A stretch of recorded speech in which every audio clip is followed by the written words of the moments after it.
Hello everyone and welcome back to the Cyclocross Social podcast. Today we're going to take a look ahead at this weekend of racing and in particular the World Cup in Overijse, which marks the sixth round of the World Cup of the 2022-2023 season. And with me here to discuss that is Brook Watts. Brook, thank you for being with us today. Oh, it's a real pleasure. Any opportunity to talk about cyclocross is always fun. Yeah, we're going to talk about the World Cup in Overijse. But before we get going and talk about Overijse, today's show is brought to you by GCN+.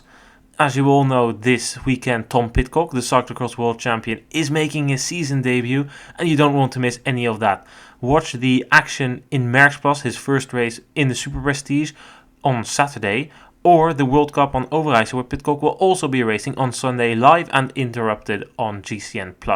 Go to gcn.eu/cxsocial and get a 25% off your annual subscription if you are from the Netherlands, the United States or the United Kingdom. So gcn.eu/cxsocial. And now we will talk about Overijse because the course has changed this year. The famous cobble climb at the top of the hill is now out. In fact, they don't take the hill at all anymore. They've moved the start, and judging by what I've seen and heard, it probably has to do with parking.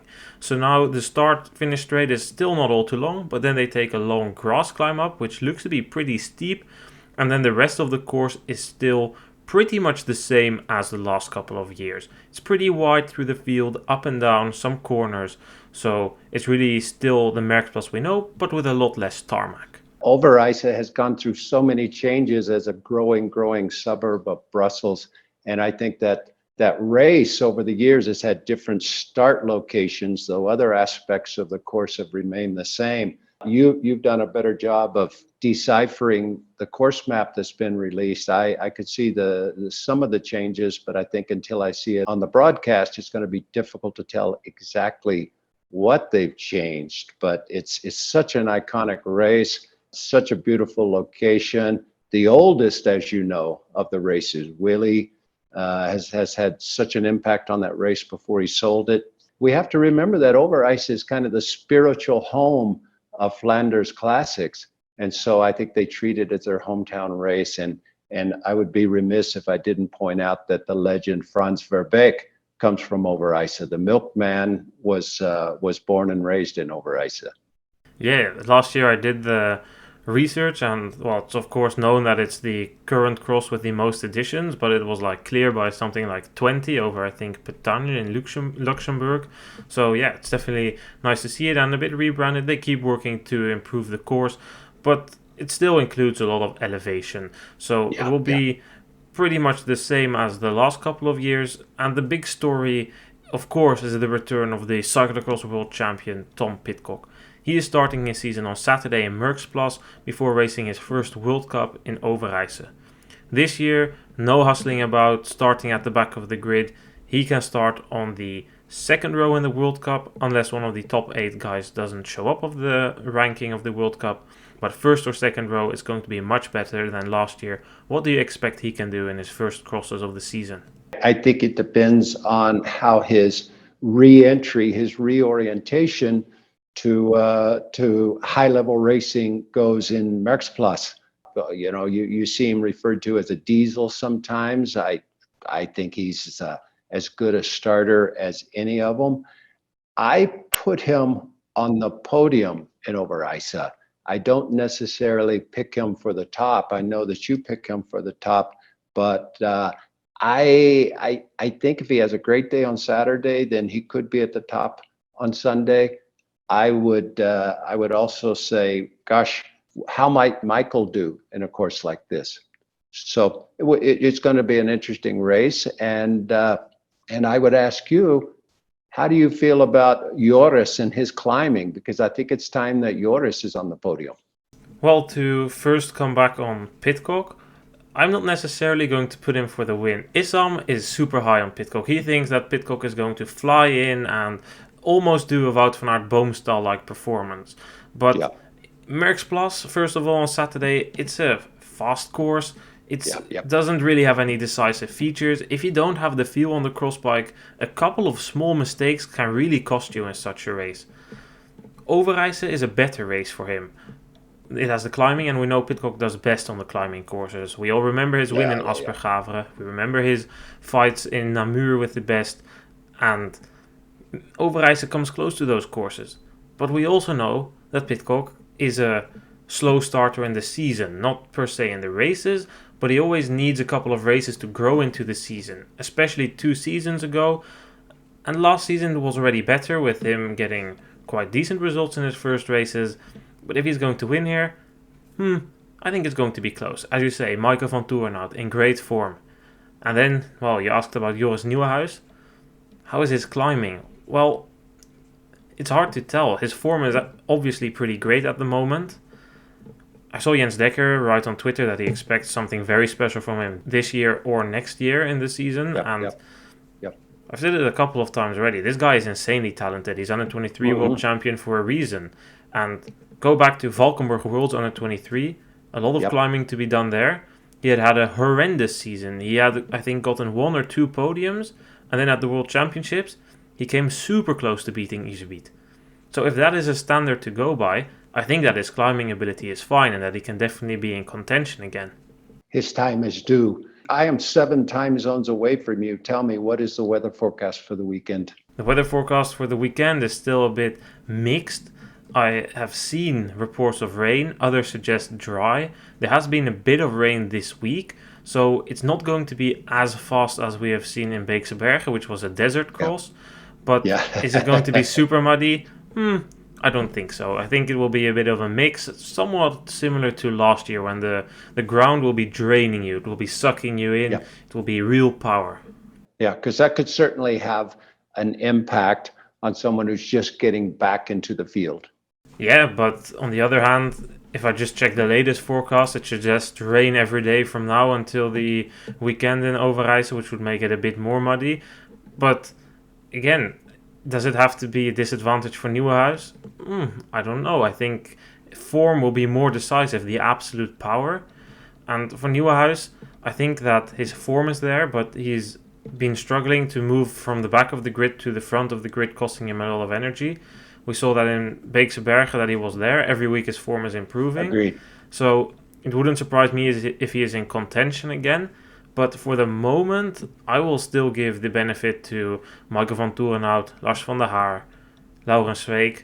Iserbyt is a big question mark for me. He's been so inconsistent throughout the past couple of weeks with his injury. But especially Vanthourenhout, I think he will be the biggest challenger on this course, together with Lars van der Haar for Tom Pidcock.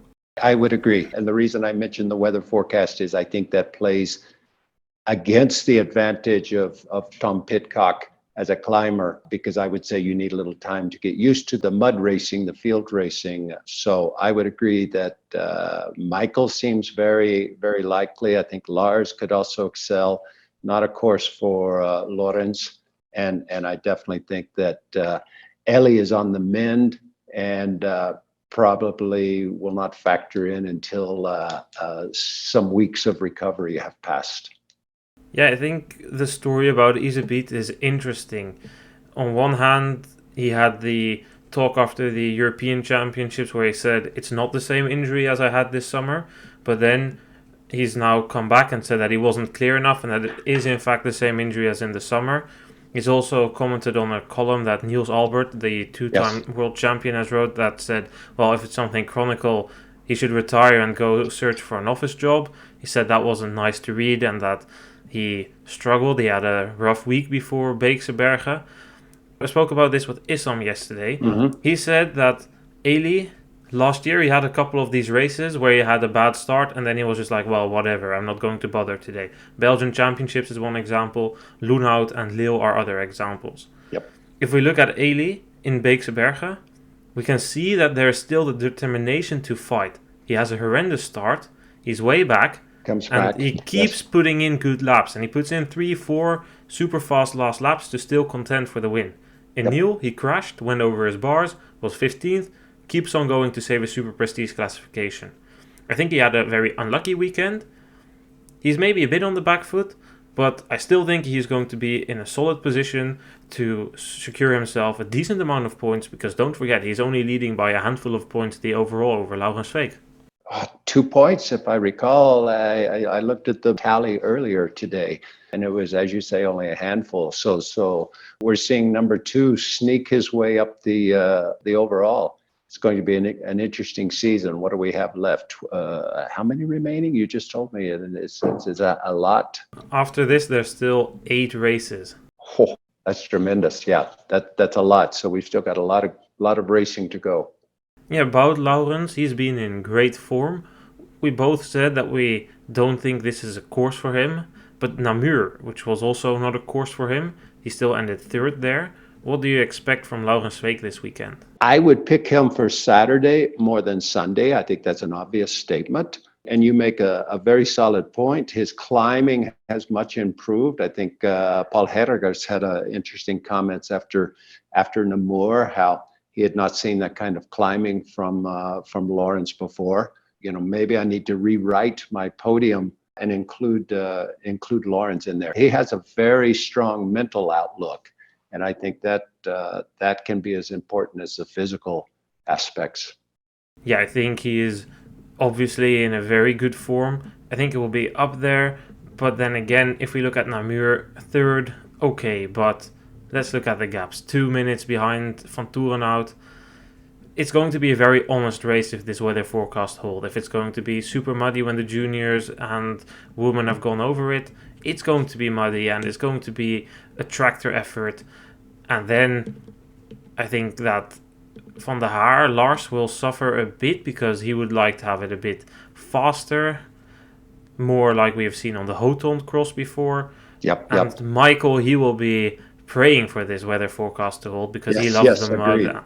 And we have seen in previous editions, we have the benefit of so many years of racing at Ronse, even on the different courses, mind you, the different designs. We can see that is a very heavy material, a soil. It gets very heavy ruts. And as you mentioned, as the previous categories race on it, that's going to have an impact on the elite racing as well. Yeah, a lot will depend on the weather, but Overijse is usually a very honest cross. It's really about who is the strongest. It's not going to involve the tactical aspect that we've seen the past couple of weeks, and not even per se the team tactics, but more I pace here and then I sit in here. It's really going to be about pacing yourself, not blowing up, not making mistakes if the downhills are muddy. And of course not having a puncture like we had 2 seasons ago with Mathieu van der Poel, who was leading against Wout van Aert. And then eventually there will be a winner. And if I were to make the call now, I would probably not say Pidcock based on the weather forecast. If it's so muddy, we know that he struggles in these super long, no recovery diesel efforts, which we have seen in Dendermonde before. That's not something for a small guy like Pidcock. You need a bit more body, a bit more muscle to wrestle through that. You're right. Michael is better suited to that, has the advantage of having the rhythm. Pidcock is only just starting, will be a bit rusty as always.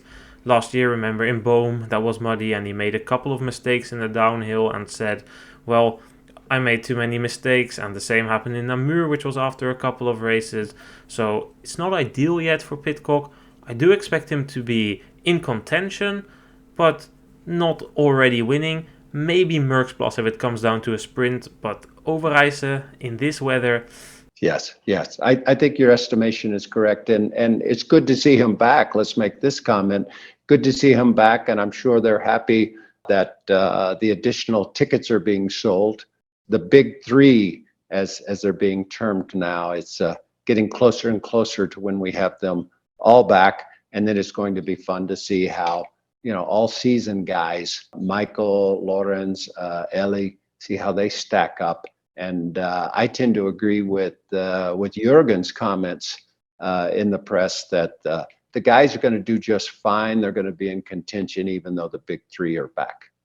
Yeah, it's difficult to know, and of course Jurgen Mettenpenning's job is to make his team look as good as possible, and be that at the cost of Sven Nys or at the cost of Wout van Aert, that doesn't matter to him. It will be difficult to compete against a fit Wout van Aert and Mathieu van der Poel. For Pidcock, it really depends. Last season, despite becoming world champion, was not his best season in terms of performance. Yes. I think his 2 seasons before, especially the season before when he beat Van der Poel in Aspergaveren and almost won the cross in Namur, that was a better season for him. It just didn't come out at the Worlds, which is where most people look at because Pidcock is not the best sand rider. Yep. So I think it will be interesting, and the other guys, they will do fine. And I said this in our previous podcast, without the so-called big three, the cross would also survive because we have seen exciting races. We have seen that the spectator numbers are already there. Already the Koppenberg cross is able to draw 10,000 spectators. If all these people pay 15 euros in entrance, you already have 150,000 in terms of budget. So cross will survive that, at least at the level below the World Cup, where 10,000 spectators is more than enough to get your cost out in combination with the sponsors. Correct. But yeah, about that, how many extra spectators do you think Pidcock will attract? Because to me, it feels that he doesn't have the real fan base in Belgium. Well, I think part of it is the location of Overijse is closer to Leuven, closer to the Kempen. It's an opportunity for cross fans in that region to travel to the race without coming over to other areas, going up to the Limburg region, for example. So people tend to stay close to home, I think. And I also think that the cross fans look out the door, look out the window in the morning and check the weather and say, yeah, do I stay home and watch it on television or do I drive over and watch the race in person? So I think it will bring out some people. I think what's bringing people out is finally the opportunity to see some racing in person, to see your old friends at the races, to go to the carnival once again, now that we're starting to get out of the shadow of the pandemic. Yeah, of course. It's such a big social event, and there's plenty of people who don't come for the cross but for the beer, and that's part of the Yeah. beauty of cross, that it's this rare combination between festivity and sports. And I think the spectator numbers this weekend will be fine. But I do think that as soon as Wout and Mathieu come, these have such a big fan base in Belgium and the Netherlands. And just like in the days of Sven Nys, remember back to Kruijbeke, they didn't want to pay the 15,000 for Sven Nys to come at the start until they realized how many people in just touring car buses Sven Nys brought. And then they realized, hey, if we pay 15,000, only if he brings five touring cars, and he usually brought 5 to 10, yes, they would already break even again. So that's right. It's going to be good, and we can make some predictions, not about spectator numbers, but about the podium for this weekend. Well, okay. So I am going to jump in there and just say I must mention Saturday, and I'm going to say that on Saturday, Lawrence Sweeck takes the win. Pidcock will be on the podium, and I'm going to say that Joris is going to be on the podium as well. I just believe that his time has come. And I also am going to add quickly that our favorite Spanish rider, Felipe Ors, is going to continue to climb up the ranks, and I hope to see him on a podium sometime this season. I would hope so as well. For Saturday, I would go probably with a win for. I would say probably. Let's go with the win for Pidcock in the sprint, because the course will probably lack a decisive feature ahead of Van der Haar and Sweeck. Yeah, that's good. That's good. I think you're onto something there. And then you can go as well for the Sunday, the World Cup in Overijse. I'm going to go with Michael Vanthourenhout for the win. I really do. And I think the rest of the podium will include Lars van der Haar. And I'll just roll the dice and say that Pidcock's on the podium. But I think Michael for the win. Yeah, I will agree with Michael for the win. But Pidcock is going to be a close second with third place. That one will go to Eli Iserbyt, who will have a bit of a better weekend after a rough week last time out. I would really hope so. I want to see Eli back in there. I think this has been a fun season to watch with his early near dominance, and we'll wish him the best in his recovery, and we'll see this weekend how that recovery is going. Then let's move on to the women's race. That will probably be exciting as almost all of them this season. Do you think that there are any other names that we should consider except Fem van Empel, Pieterse, in terms of the best riders at the moment? Do you think that we could put Brandt or maybe Van Anrooij next to them on a course like Overijse? Vos is riding in Overijse. Will she be a factor for the podium is a question mark. A person would be foolish to say that Fem is not going to win on Sunday. If we talk about her and her mountain bike skills, then certainly this is a course that would favor her. Whether it's too heavy for her or not remains to be seen. I like the way that Alvarado is coming back. This is impressive. And I don't recall off the top of my head how her previous performances in Overijse have been, but I would hope that we see a strong showing from Celine on Sunday. 2 years ago, she won in Overijse as world champion, and a week after the world championships, she crashed in the first corner into some ice water and then didn't do too well anymore. But then again, when she won there, it were kind of similar conditions as to what we're going to see now. So if she's in very good condition, there's only 2 courses on the calendar that still don't suit her. 1, the Koppenberg, and 2, Namur. Yep. And yes, I do like the way that she's been going this year, and it's been much better. But there's just been too many inconsistencies. Just in every race, almost every race, it's just 1 or 2 mistakes too much. Just a slip here or the crash in Beeksebergen, which without that crash, he's in contention for the win. Correct. And that's been kind of a reoccurring thing that is just a bit unlucky, or sometimes it's her own mistake due to a crash or slip somewhere.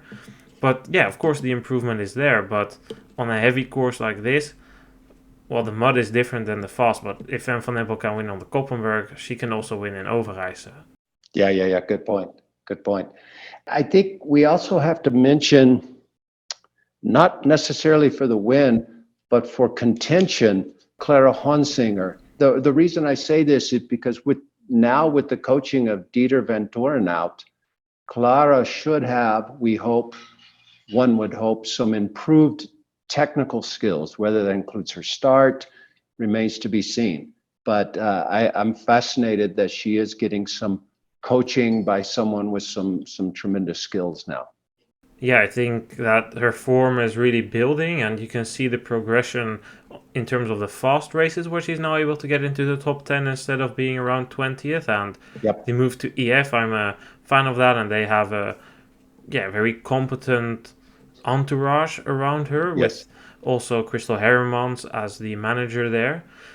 So yeah, maybe if her form is improving, she could be in contention, but I think for at the moment her form is still just not good enough. I would have expected a bit more from her already on the Koppenberg, but it's definitely a name to factor in. I don't think that we should factor in Vos all too much on this course. No, I agree. She's not on the podium. She's not on the podium yet, but she's moving up the ranks. Yeah, and after this, she's going to take a bit of rest, do a training camp on the road, and then I think Vos, we've seen it many times, she sets 1 goal.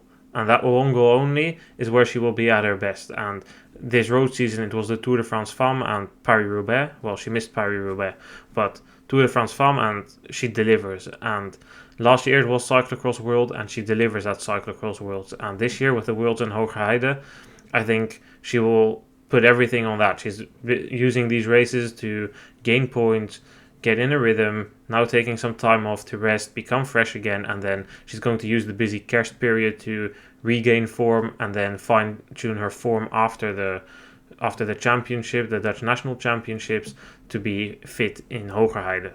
So I'm not writing off Vos completely for the season. Just for this race, I think that it's going to be another battle, Van Empel, Pieterse. And why do I say Pieterse in this case instead of Sherin van Anrooij? Pieterse has had a better form than Van Anrooij this season, and Pieterse was not at the Koppenberg, but I am convinced that Pieterse, based on how well she does on the mountain bike, that she should be able to do very well here. On the mountain bike in the under 23 category, she's almost always second, behind Nien Burquier. Burquier is probably a better climber than Pieterse, but if you even look how Pieterse went up the Citadel and Namur in the under 23 race, that was good. Will it finally be enough for her to take her first World Cup win? That remains to be seen, because she's up against this other super talent, Fem Van Empel. Right. Remind me, when are we going to see Lucinda back? When does Brandt come back to the field? I don't know that I've seen that news recently. She already came back last weekend, and she Oh, was, I think, 6th or 7th. She was struggling, but you probably don't recognize her because she was in a Baloise Trek kit, and we haven't seen that for years. yeah. Good point. I did not. No, I'm showing my ignorance. I watched the race and I completely missed that. It also tells you the story about her race. It was pretty anonymous, never really in contention. She had of course, the injury to her hand, which still affected her, and it hurt a lot on Yeah. that bumpy course. Overijse should be a better course, but if you're out for a while, it will probably take some hit on your form, especially if you have undergone surgery. That's really, really bad for your form if you go under narcos for these surgeries. So Yeah, it's going to take some time to come back, without question. I don't factor her into a podium contention for some time. I think we'll see her during the Kerst period, would be my expectation. yeah, it's going to take some time, but she was able to keep her endurance base, and as long as you have your endurance base, you can build back your form pyramid. And if you're out Yep. for like 4 or 5 weeks and that endurance base is knocked down, then your cross season is ruined because there's not enough time to rebuild that. So it will take some time. For now, it's also a course that should suit Betsema. Betsema last year came close to the win. Normally I would put Vash down, but Vash isn't racing. She's now training in the United States with SD Works. So Mhm. I still have two riders I would like your opinion of, and those are Betsema and Van Anrooij. What do you expect from them? Do you think that they can oppose a challenge? I have Denisa Betsema picked for Saturday more than Sunday, but I think she could be on. She could be a factor for the podium on Sunday. That would be my expectation. I think it's, of course, something that we didn't mention so far, but it's a factor. Alvarado and Betsema, they are going to be racing the Super Prestige because they are going to be fighting that out with Inge van der Yep. Heijden. Yep. But Pieterse and Van Empel, there's no start list, but I don't expect them to be at the start there. They will almost every weekend only do the World Cup. So they will be a bit fresher as well. Van Anrooij, the same goes for her. She will be focusing on the X2O trophy next to it because of the Golazzo importance of that classification. Of course. Yes. Yeah, what do I think for Betsma? I think that she can be in contention for the podium. She will probably be third or fourth, and last weekend in Beekseberg she was just very unlucky, but I think she will be up there, and she can fight with Alvarado for the remaining podium spot, maybe Shirin van Anrooij. Although, yeah, I do have some expectations for Van Anrooij. Of course, she won last week, but that shouldn't make us suddenly think that she's the best out of all the women, because she deserved that win. That was some criticism I got on the podcast that I didn't like put enough emphasis on that. She did deserve the win. However, she was still lucky that Van Empel and Pieterse, as they said in the interviews themselves, that they waited too long to react, and that when they reacted, they were still hesitant, and only at the final straight, Van Empel said, I really gave it my all. And now I realize, hey, if I would have paced just that tiny bit harder throughout the lap, I could have still won the race. I would have closed that. Yes. Winning is all about timing and luck. And in that case, Shirin had both of those in her favor. The others, as you say, took just a nanosecond too long to react. And then it was too late. It was all over. It was fun to see. I think it was a nice shakeup, but they will not make that mistake again. You can rest assured. And on a course like Overijse, it's much more difficult. It's increasingly difficult to surprise someone there when the entire lap is going to be tractor and push the power up and down. So it's much easier to regain 5 seconds than on a course like Beekseberg where you need to go way faster. And with all the corners there, that's simply not possible. Van Anrooij, however, will compete for the podium. And it wouldn't surprise me if she's able to stay with Pieterse and Van Empel for a long while.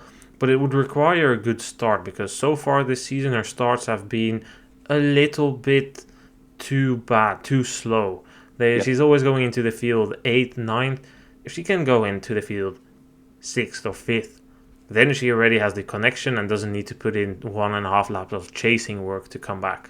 That's right. That's exactly right. We don't give enough credit. We talk about this new generation. We talk about the difficulty. We draw a generation gap. And I think we have to say for Betsema to race so well against the younger generation. She's got to be given credit for.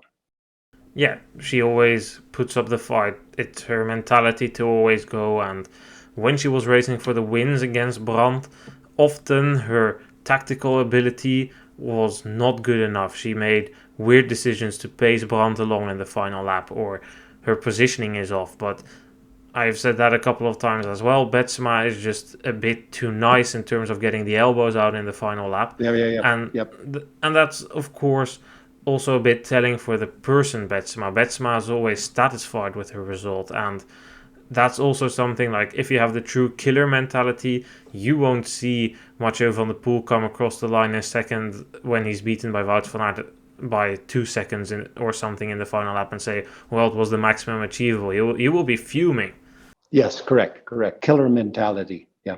But then again, Betsema indeed deserves the credit for one, bringing up the fight, and two, making the return to the sport after becoming a mom of 2 daughters and combining that life. And there's some people that say, well, she should do more in the summer, but Betsema decides to balance it and in the summer stay on her island and spend time with family. Yeah, and that's fair. Yeah, I agree. It's fun to see that someone can achieve that balance.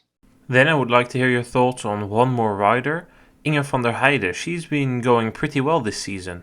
I've been really impressed by Inge's performance this season, and I'm waiting for really big things from her, a breakout performance. I'm not sure if Overijse is the course for that, but I know she's getting close. Yeah, I feel like I've been waiting for a breakout performance like 3, 4, no, probably even more, like maybe even 5 years already when I think she went to the States at some point when she was racing for the CCC team and she was leading the Under 23 World Cup, and then we were racing in Koksijde and she was doing so well there. She was in the front group and then ultimately faded a little bit, but since then, like, it's almost getting the status of the evergreen talent, like, oh yeah, sure, it will come at some point, Yes. or just a bit like that when she has been really good, and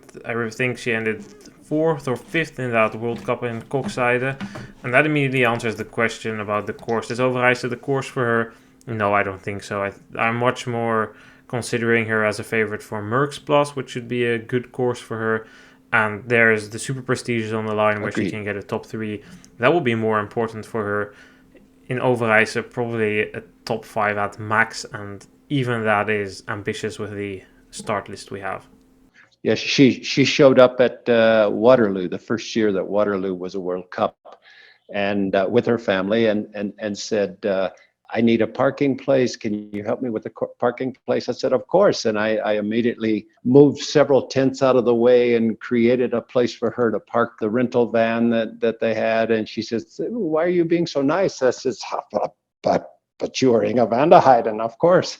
Well, for no other reason. The stripes on your sleeve tell me everything. So I still expect great things. I know that maybe she's a rider who does better in the middle of her career than in the early part of the career. That is very possible. She had a couple of tough seasons as well, I think, with some injuries involved.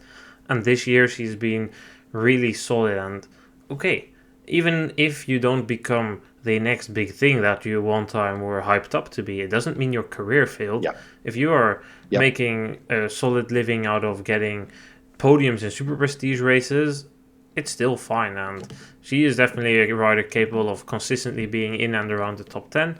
So it's definitely good. But on this course, once again, if we turn towards predictions, I would probably say for a bit of an offset, Pieterse taking the win ahead of Van Empel, and then 3rd place.